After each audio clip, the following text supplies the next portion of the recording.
The Testing, Chapter 3. The sound of my family's laughter greets me as I open the front door. A congratulatory banner hangs on the far wall. The kitchen table is covered with plates, stacked high with bread, meats, and sweets for my graduation celebration. Now it will also be a party of farewell. There she is, Zine yells as he spots me in the doorway. I told you she wouldn't be late for her own party, not when cinnamon bread is involved. My father turns with a smile. The minute he spots the bag hanging from my shoulder, the smile fades and the recognition blooms in his eyes. You've been chosen for the testing. The laughter disappears. Smiles falter as all eyes turn to me for confirmation. For all my happiness at being chosen, my throat tightens when I nod. University graduates go where United Commonwealth officials send them, where their skills are needed most. If I succeed in passing the testing, the chances of my returning home are almost none. The twins recover first. Before I know what hits me, the boys have me squeezed between them in one of their sandwich hugs, yelling congratulations. Hammond hugs me next. His excitement is less boisterous, but no less genuine. Then my mother is there. Her hands shake when she embraces me, but her smile is filled with pride as she asks what I'm allowed to bring and when I'm supposed to leave. I barely have time to answer or notice Zine slipping out of the room before there is knocking at the door, signaling the arrival of my friends. I am happy to see them, especially Daylene. So happy I get the chance to say goodbye in person. There are more shouts of happiness and far more tears as I explain about the testing and the others who were selected. Daylene's happiness and sorrow are greatest of all. She tries to hide the sadness behind wide smiles, but as the party continues, I notice she slips more and more into the background, away from me, away from the others who she has always considered more my friends than hers. And I'm scared. While my family will feel the loss of my presence, they still have one another. Daylene will have no one. Which is why, when my mother tells everyone that the party has to end early, the first person I search out for a farewell is Leanne Maddows. She isn't bouncing with excitement or yelling to get my attention.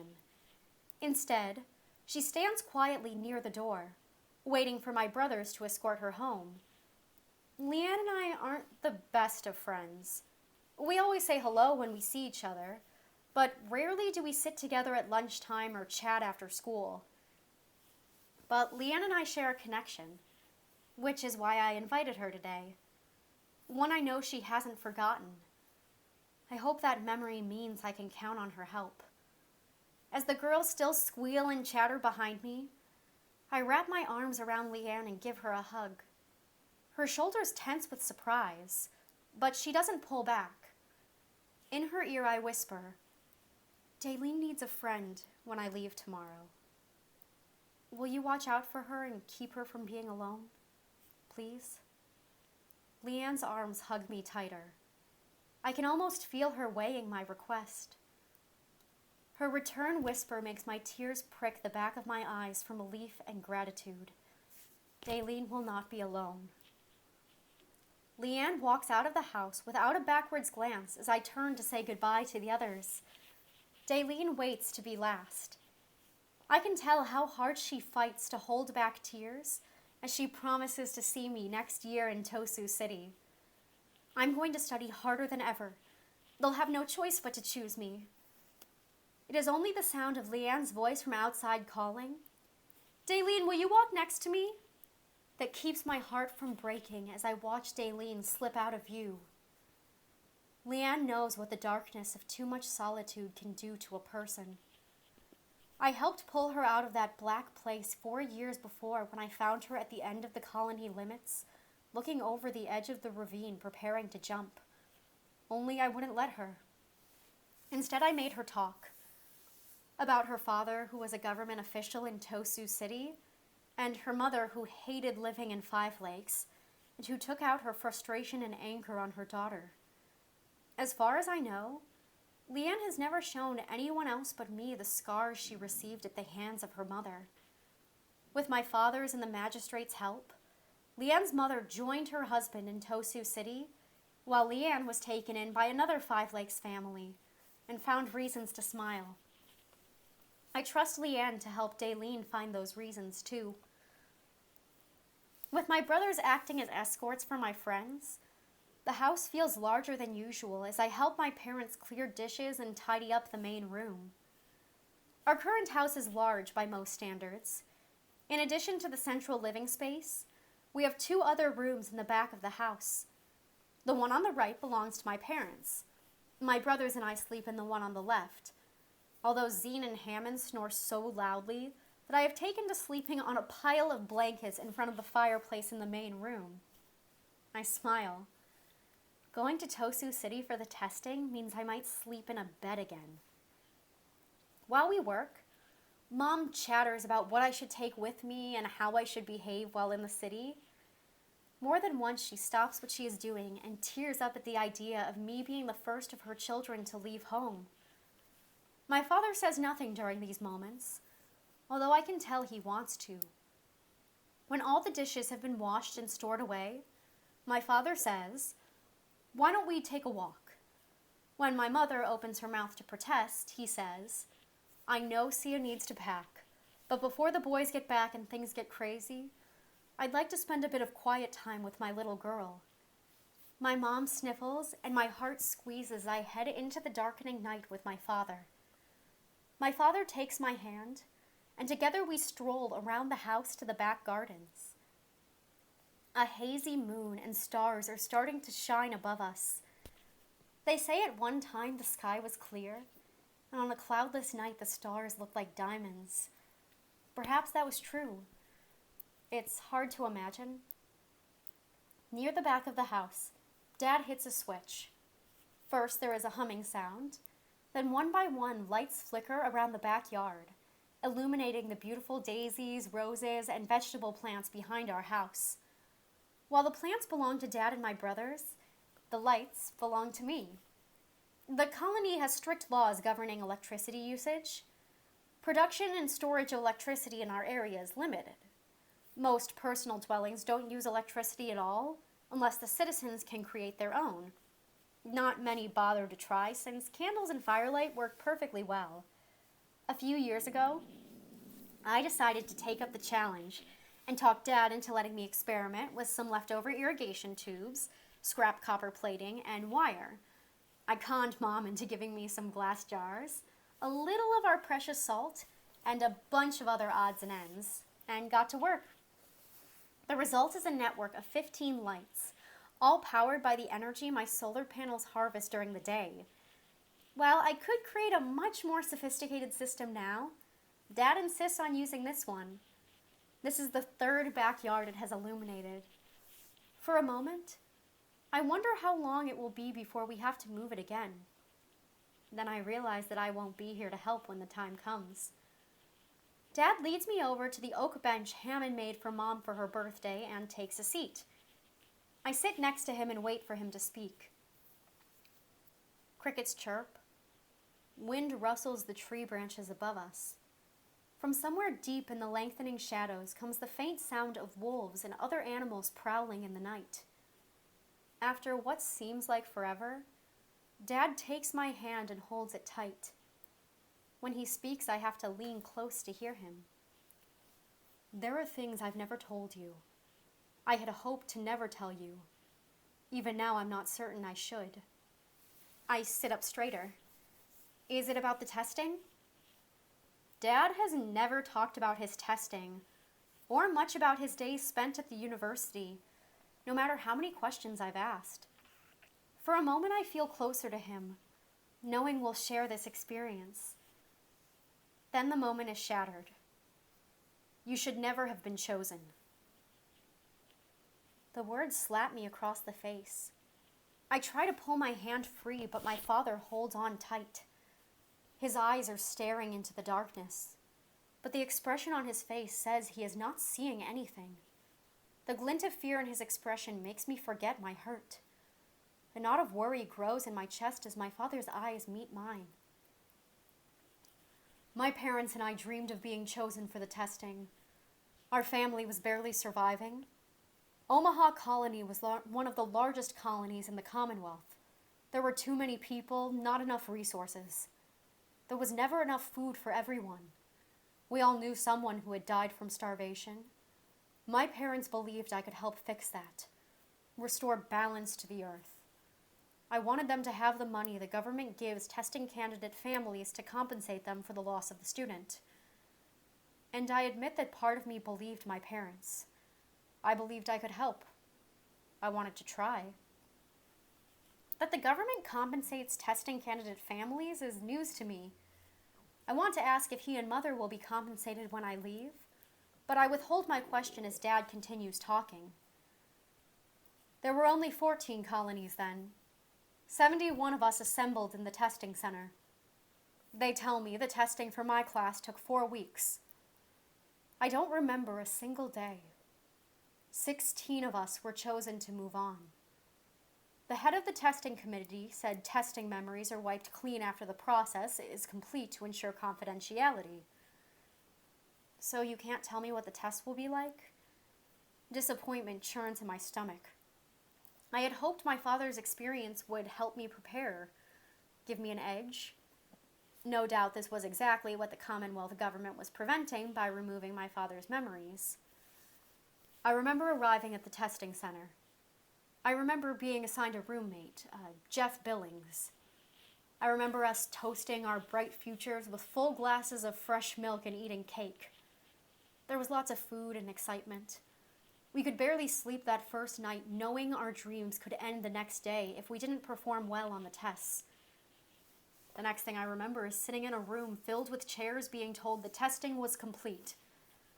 I started attending university classes 3 weeks later. Jeff wasn't there.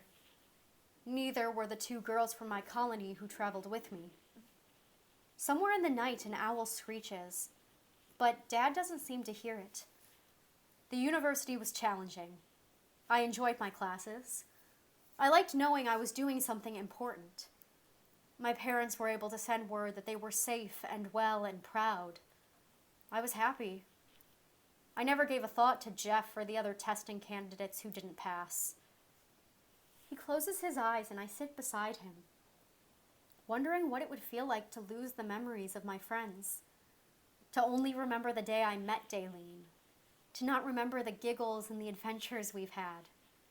The idea makes me want to cry, and I lace my fingers through my father's to make us both feel better. I went to Lennox Colony after I graduated. There was a botanist who was close to a breakthrough, and the Commonwealth thought my ideas might help. I worked there a year before I ran into a boy who reminded me of Jeff. That night I started having dreams. I'd wake up sweating, heart racing, not knowing why. Not a night would pass uninterrupted. My work began to suffer, and the government medics gave me pills to help with the sleep. The pills didn't stop the dreams. They just made it harder for me to escape them. In the light of the day, I began to remember the dreams. Just flashes at first. Jeff giving me a thumbs up from across a white room with black desks. A large red numbered clock counting down the time as my fingers manipulated 3 blue wires. A girl screaming. My father lets go of my hand and stands. I feel a flicker of fear as he runs a hand through his hair and then begins to pace. The flashes stopped. In their place was one recurring dream. Jeff, a girl named Mina, and me walking down a street lined with burnt-out steel buildings. Broken glass covers the street. We're looking for water and a place to sleep for the night. The buildings are so badly damaged that we're nervous about using them for shelter, but we might have to because of the predators we've seen at night. Mina is limping. I spot a large branch and offer to make her a walking stick. While I'm working, Jeff scouts down the block. Mina tells him not to go too far. He promises he won't. A few minutes later, he yells he's found something. Then the world explodes. Dad goes still. My heart pounds loud in my chest.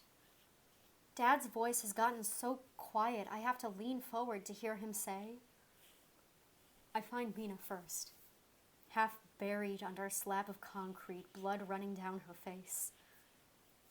Dad swallows hard. His breathing is rough. His hands clench and unclench at his sides. I can tell he wants to stop talking. I want him to stop. This feels too real. I can see the blood. I can feel my father's fear. I find one of Jeff's boots 10 feet away from Mina's body. It takes me a minute to realize his foot is still in the boot, and I start to scream. That's where the dream ends. For a moment, the night goes still. No more sounds of owls, no bugs flutter. Just the image of a boy not much older than me in pieces on an abandoned street. A boy who went to be tested. It was just a dream. That's what Dad used to tell me when I had nightmares. I always believed it. I want to believe it now. Maybe. My father raises his eyes. The haunted despair in their depths makes me catch my breath. For years, I told myself it was just a dream.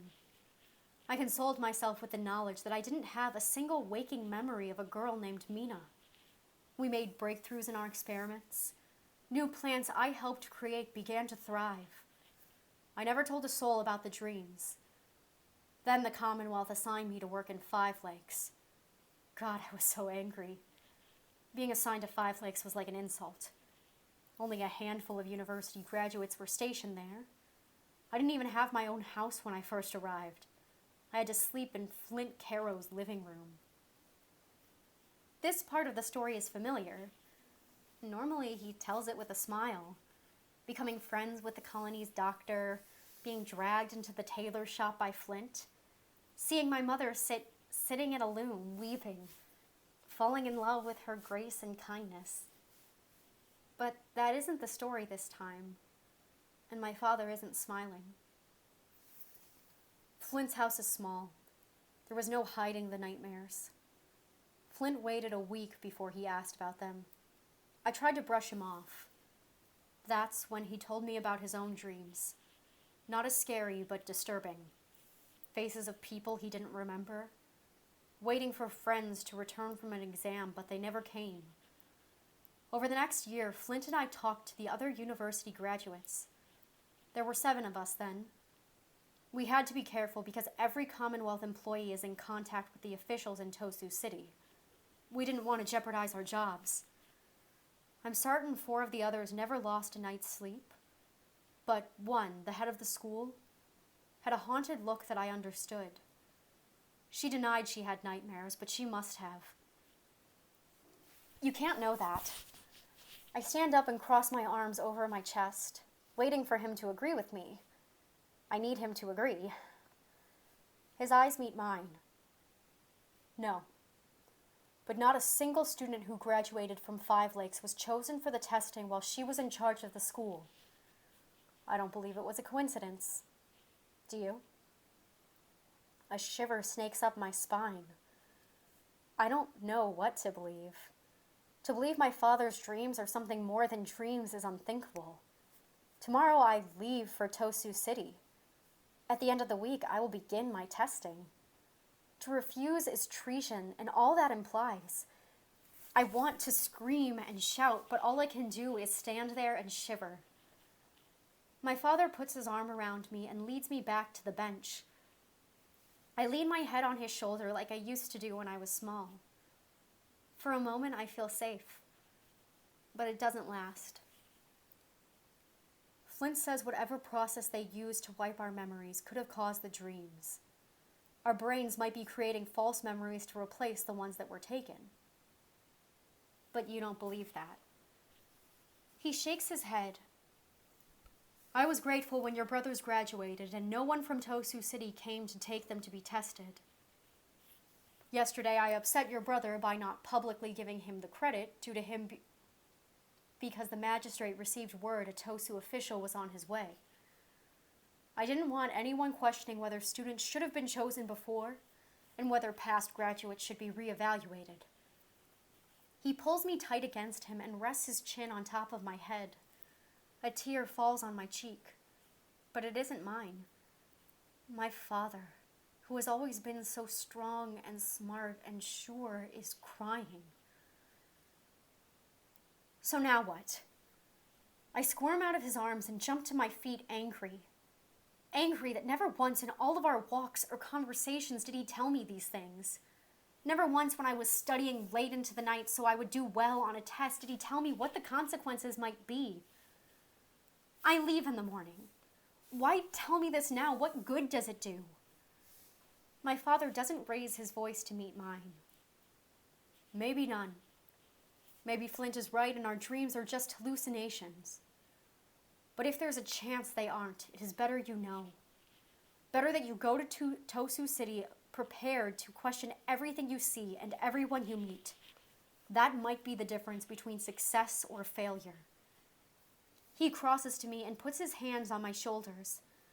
I start to pull away, but then I notice the light reflecting off the tears pooling in his eyes. The fight goes out of me. Does Mom know? I think she must, but at this point I'm not sure of anything. Your mother knows about the memory wipe and that I have nightmares, but not what they contain. I roll the words over in my head, testing them for the truth.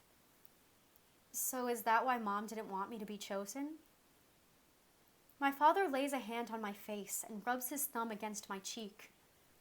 Sia, I haven't seen my parents since the days I left to be tested. To have a child chosen is an honor, but it also means loss. Your mother didn't want to lose you. I don't know how long we sit in silence. Long enough to hear my brother's voices announcing their return, and my mother shouts chastising them for sneaking sweets. It all sounds normal. When my face is dry of tears, my father takes my hand and walks me back inside. We don't mention Dad's dreams or my new fears, as Hammond teases the twins about my friends flirting with them. Mom puts out a platter of small cakes and sweetened mint tea as the boys pull out a deck of cards so we can all play one last game as a family. Even as I enjoy the laughter and warmth around the table, it feels incomplete without Zine, who has yet to return. More than once I find myself watching the front door. I love all my brothers, but Zine's the one I go to when I have a problem I need to talk about. Zine is always patient and insightful. He asks questions, and without fail, I feel better after any discussion. Tonight I have a problem, but Zine isn't here. When the game is over, my mother gently reminds me of the hour and of the task still in front of me. Excusing myself, I take the Commonwealth bag and slip into the bedroom I share with my brothers. Knowing I may never see the room again makes me look at it with fresh eyes. A fire glows in the hearth nestled into the back wall. A square, worn brown rug sits in the middle of the room. 2 sets of bunk beds are arranged on either side of the rug. Only mine, the bottom bed closest to the fireplace, has the sheets tucked in and the quilt smoothed. As soon as the boys graduated from high school, Mom declared them old enough to tidy up their own beds. And they decided they were old enough not to care whether they slept in tightly tucked sheets. We each have a wooden chest for our everyday clothes and shoes. The special clothes are hung in the large wooden armoire in the corner. Mother always talks about first impressions. I gnaw on my bottom lip and weigh the merits of all my clothes. Feeling confident is always easier, and when dressed in something special, but I hear my father's voice replay in my head. I imagine the abandoned city street he walked in his dream. The 2 dresses I own won't help me there. And even if the dreams aren't real, I know in my heart pretty clothes won't help once the testing begins. Ignoring the special attire, I walk to the wooden chest I've used since I was a girl. I select 2 pairs of strong, comfortable pants and 2 sturdy shirts and my most comfortable boots. They are all hand-me-downs from my brothers. Knowing I have a piece of them coming with me helps ease the loneliness I already feel. I grab sleepwear and undergarments and carefully stow the selections in my bag. There is still plenty of room for the 2 personal items I am allowed to bring. Sitting on the edge of my bed, I look around the room. Had my father not shared his dreams, I might have taken my flute or the silver necklace my mother gave me on my 16th birthday. Instead, I consider what might help me if the testing is more than paper and pencil examinations. After several minutes, I slide off the bed and pull a small pocket hunting knife out of my chest. Each of my brothers has a similar knife, a gift from Dad. The knife also has a screwdriver and a few other gadgets attached. That's one. Now for number 2. There is only one other thing I can think of that might help, but it doesn't belong to me, and Zine isn't here to ask permission. Last year, Dad began letting Zine experiment at work with his own projects. Some of those projects take him outside the colony boundaries. The boundaries were designed not so much to keep people or animals out, but to remind 5 colony citizens that the land beyond is potentially unsafe. Poisonous plants and meat-seeking animals are only part of the danger. During the last 3 stages of war, violent earthquakes ripped the fabric of the land.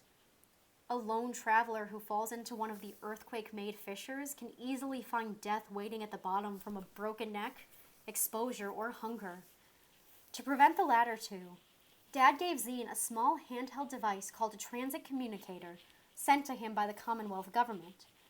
The device has a compass, a calculator, and a communication system that allows Zine to contact a matching device in Dad's office if there ever is a problem. I don't know how it works, but I'm betting if necessary I can figure it out. When Zine isn't working beyond the border, he keeps the device on a shelf next to his bed. Sure enough, my heart aches as my fingers close over the device. I wish Zine were here to give me permission, to tell me he forgives me for being chosen when he was not. I want to tell Zine that our father was trying to protect him when the announcement about the potato was made yesterday, that it wasn't motivated by ego but by love. I wrapped the transit communicator in a pair of socks to keep it safe and slide it into my bag, hoping Zine returns in time for me to tell him I've taken a piece of him with me to Tosu City, even though I know he will not. Zenas is the smartest of my brothers, but he is also the most emotional. While Wynn, Hart, and Hammond are loving and kind, they possess a carefree attitude about life that frustrates our mother. Zine, however, is fiercely passionate. His temper is quick to flare, but his love is all-encompassing, which makes the loss of the ones he loves almost unbearable. He barely spoke for a month when our grandfather died. Sitting on Zine's bed, I write a note that will serve as a request for his device and a reminder of my love. Not the farewell I hope for, but the only one I am certain I will have. Now that my selections are made, panic sets in. Tomorrow I will be walking away from everything I know into something strange and potentially dangerous. What I want most in the world is to climb into bed and pull the covers over my head.